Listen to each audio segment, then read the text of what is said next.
Welcome back, everyone, to LBS Response to episode number 68. So before anything, guys, I want to remind you guys to go check out the LEGO Star Wars live stream I am doing tonight within about 4 or 5 hours after you guys are watching this. If you guys watch it right away, definitely go check it out for a little bit. Stop by for 5-10 minutes, if not even more, and I'll be building the UCS Star Destroyer and chatting with you guys, of course, for a few hours. Then after tonight, of course, I won't finish within a few hours. So on Friday, Saturday, Sunday, and probably part of next week, we'll be also live streaming the build as well. But let's get into the questions, guys. First question coming in from Caleb Dyer. He says, if I only want to spend no more than $120 to $150 on the Summer Wave, what set should I buy? Would Bad Batch Shuttle be a good choice? So personally, I think if you want to be on the lower end of that, if you want to be right at 120 bucks, I, of course, think the Bad Batch Shuttle and then the Mandalore duel, the throne room duel between Ahsoka and Darth Maul would be your best bet for the 120, lower tier of that spectrum. But if you are willing to go all the way up to 150, if not a little bit more, if you mark it all the way up to about 160, then plus tax, I definitely think the Bad Batch Shuttle, then that new Mandalorian Gauntlet Fighter will definitely be a stellar combo. Again, at the end of the day, because you could even have those, kind of facing each other, if you want. If not, just one of those things where a lot of awesome minifigures in there. Actually, I'm pretty sure that would be seven out of 8 of those would be exclusive to that set, and more than likely will be exclusive to that set for a while. So I think that combo right there, if you can, fork up another $10 or so, the Bad Batch Shuttle and the Mandalorian Gauntlet Fighter should be the duo to get. Next up, guys, we have Master G. He says, I remember you answered this question a year ago, but I forgot what you said, so I'll ask it again. What Lord of the Rings or Hobbit sets do you own? So currently I own a couple sealed. I own like the Goblin King Battle, Council of Elrond. Those are the 2 sealed ones. And then I also have the Attack of the Wargs and the Mirkwood Spider set from like 5 or 6 years ago. Then also I got a few of the poly bags. I've got like probably at least 5 or 6 poly bags. Probably pretty much all of them. The Europe exclusives and the US exclusives of those poly bags. I remember back then, I picked up quite a few of them. So there's that. Quickie9288, Quickie, he says, do you look into collecting other Star Wars items like helmets, action figures, lightsabers, etc.? So at this current point, I'm pretty much just doing a little bit of Black Series. I've not really bought any new Black Series, though, in a while. If you guys do follow me on the second channel, or even a few years back on this channel when I uploaded this stuff to here, I do have about 100 Black Series figures, but all in the red and black box. So pretty much everything from like 2015 to like 2018, I pretty much have in my Black Series collection. I do have one helmet, being the Pose helmet. Other than that, though, eventually, of course, I would. I do like other Star Wars items. Like I do like Star Wars as a whole. I'm not just a Lego fan. I have stuff like this. I've got plenty of posters, plenty of other little odds and ends. But at this point, I really am kind of focusing 100% of my time and money onto Lego. Since this is pretty much my main hobby and my career, everything I do kind of revolves around Lego. And at the end of the day, anything I buy that's Lego has potential, of course, make me content, out of it, or, make me a little bit of money on it. And just in general, I do enjoy the Lego stuff the most, of course. So we're actually kind of following up on that last question we have from Zedral Smolders. He says, why did you quit collecting Funko? So same thing. I collected Funko Pops for about 3 years. They're pretty heavy. Honestly, 2018 and 2019, I'm not kidding. I accumulated, I've got over 500 of them now. So I probably bought about 400 of them in the matter of 2 years. Since in 2017, I got a few of them. I believe it was 2016 Christmas. My dad got me my first couple. 2017, I bought a few, maybe 5 or 10. And then 2018 and 19, believe me, again, I bought about 400 of them. So it's pretty insane. All the 400 I don't regret buying. There's very few of them up there that, like, I really don't care about. Like, I only bought the ones, from, like, stuff I like, in the first place. But why'd I stop collecting them?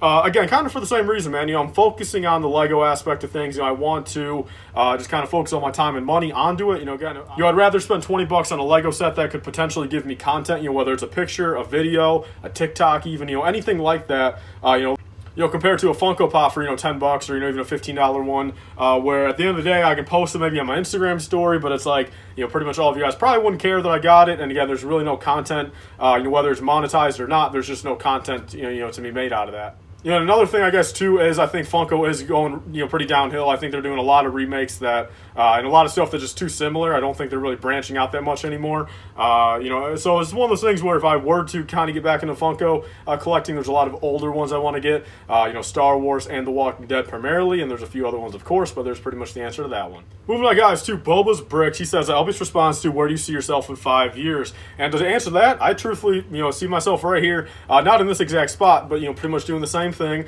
thing. Within 5-year time, I do want to be moved out, of course. It's kind of my goal by 2023 spring/summer to be moved out. So about 2 years from now, I'll be about 22 and a half at that point. I think that's a fine time to kind of, move out. Again, like I'm very fortunate. My dad, will allow me to stay here for a few more years. Like, he's not rushing me out. He's not going to pull, like my stepdad's move and fucking make me pay, $1,500 a month or whatever it was, just to sit in my bedroom. So luckily my dad is not like that. And like I said, redoing this basement and stuff, I do want to get obviously a few years of use out of it. Since of course, once I move out, the basement will probably just kind of come with me. Of course, whatever house I move into will be a little bit more personalized and kind of, multiple rooms will probably have Lego in them and stuff. So we'll have to see about that. But nonetheless, 5 years down the line, I see myself pretty much doing the exact same gig. Just everything scaled up a lot, and of course being a lot more successful than I already am. And then, like I said, I've already said before, kind of my plans for about 10 years down the line, but 5 years, I still see myself doing pretty much the same thing. And then, right around that time is when I do want to be branching out a little bit, but that's for a different question, man. So, let's move on to the next one, guys. Moving on, guys, to LIFEBrickS. He says, do you have a chrome gold C-3PO? And did you know that there are two different versions of this minifigure, USA and then European? I did not know there's two different ones, and I also do not own a chrome gold C-3PO, sadly. But moving on, guys, to Tracy Sanford.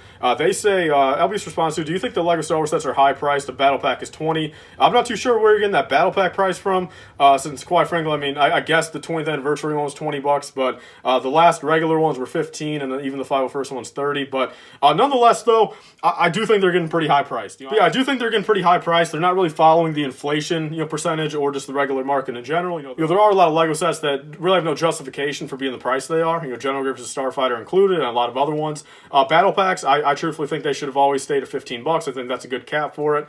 If they ever do go back to, regular size battle packs, if they're not $15 at that point, I think that's definitely something that, should be worked on. But at this point, yeah, there's a lot of sets overpriced, even in other themes, I think. But that's why I just got to follow my number one rule and never pay retail. Moving on to the last question, guys, keeping this one a little short this week. BrickManiac81, he says, if you were to get rid of your entire collection but were able to keep 5 sets, what would you decide to keep? New or used, either or. Keep up the good work. Appreciate that. So I think at this current point, guys, the top 5 sets that I were to keep, whether sealed or not, that's your question. Any set in my collection right now, UCS Star Destroyer, of course, I just got that in. UCS Slave 1. I got to put that Durmstrang ship on there. I'm not going to lie. That's 100% not a lie at all. I love that thing right now. It does interest me a lot more than a lot of other Star Wars sets. Then I guess, maybe to switch up a little bit too, maybe the Green Mech Dragon from Ninjago. That's one that, kind of gives me a little bit of a different vibe, not Star Wars and still cool. I do like all the Ninjago dragons. Then I guess, the 5th one, just to really switch it up as well and kind of give me the most variety, if I were to only pick 5. Probably the Porsche 911, the red and white one, the $150 one. I've got that one built over there. I'll probably pick those 5 just mainly for the variety. And like I said, those truthfully are some of my favorite sets right now. That's, why I bought them to begin with. But yeah, great question. And thanks for asking, man. So guys, that's pretty much all for episode number 68. I'll see you guys all again next week on Wednesday to answer more of your guys' questions. If your question was not answered in today's video, I'll be sure to comment it down below again, and I'll be sure to get to it next week. So yeah, definitely stay tuned for that live stream tonight, guys. Definitely pop in for a few minutes. It would be greatly appreciated if you guys do, and I'll see you guys all in the live stream later and tomorrow's video. Thank you guys all for watching. Stay safe, guys, and I'll see you guys all then. Bye, guys.